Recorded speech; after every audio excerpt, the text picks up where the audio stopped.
Thank you for inviting me to speak at this event as we promote women-owned businesses in India. We are proud this event is being organized by WEConnect with funding support from the U.S. Department of State. I'm Virsa Perkins, and I'm the Political Economic Chief at the U.S. Consulate General in Chennai. I wish I could be there in person with you to deliver this address. I want to thank Errol Shan and the team at WEConnect for inviting me to speak to all of you. Events like these highlight the importance of gender parity as a factor of economic development and how public-private partnerships help to facilitate greater economic growth.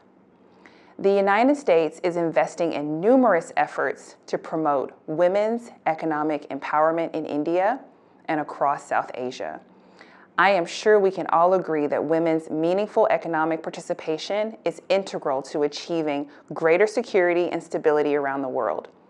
When women are empowered economically, they invest in their families and communities, spurring economic growth and creating more stable societies.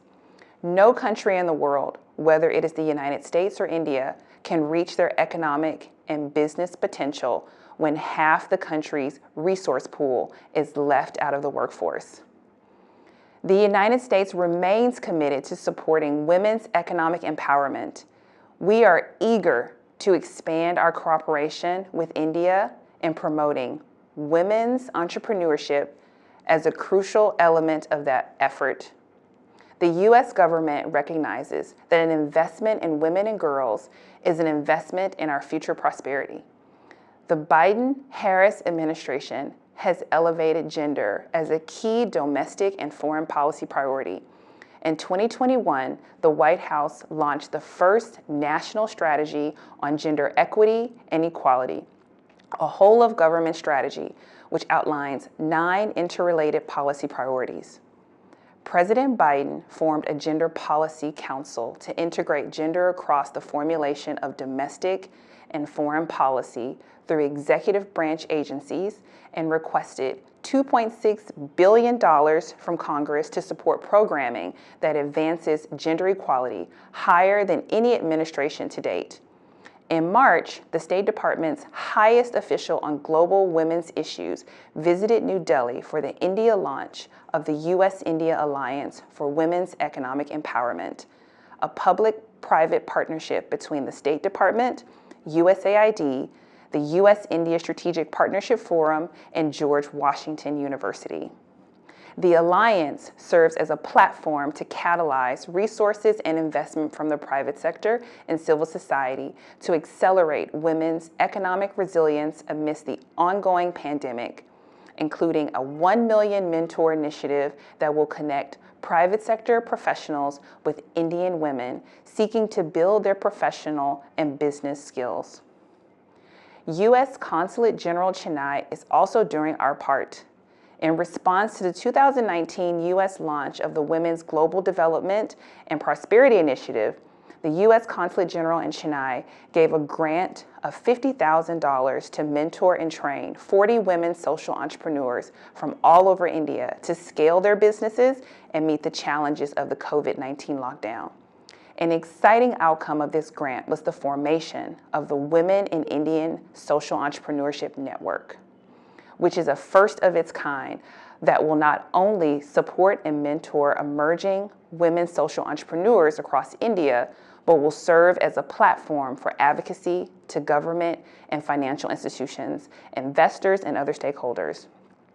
As a follow-up, we provided a grant to the Amani Institute in 2021 to build capacity for 20 women social entrepreneurs from cities in Karnataka, Kerala, and Tamil Nadu, so that they can lead their businesses effectively during disruptive times, achieve financial growth, and create more employment opportunities for women in their respective regions. In the area of education, we would love to see more women studying abroad in the United States. Recently, we realized that only 30% of the 200,000 Indians studying in the United States were women. We seek to dismantle barriers for women to study abroad in the United States and make sure women are equally represented as recipients of U.S. government scholarships. Private companies also play an important role in promoting women's economic empowerment. Private companies can impose standards to include women employees and women-owned companies through their investments and supply chains. Our company's requirements have created extensive opportunities for women's employment, entrepreneurship, and economic empowerment in India, and set a good example that larger Indian companies are increasingly emulating. The United States is an Indo-Pacific nation, and its security and prosperity are linked to the region's security and prosperity. While the regional and global challenges presented by disruptions to the rules-based order, the climate crisis, and the COVID-19 pandemic have tested our shared resilience, we believe there is opportunity in the region for all nations to play a positive role. In the Indo-Pacific strategy released by the Biden-Harris administration in early February, the United States makes it clear that we seek to advance a free and open Indo-Pacific, build connections within and beyond the region, and drive regional prosperity, bolster Indo-Pacific security, and build regional resilience.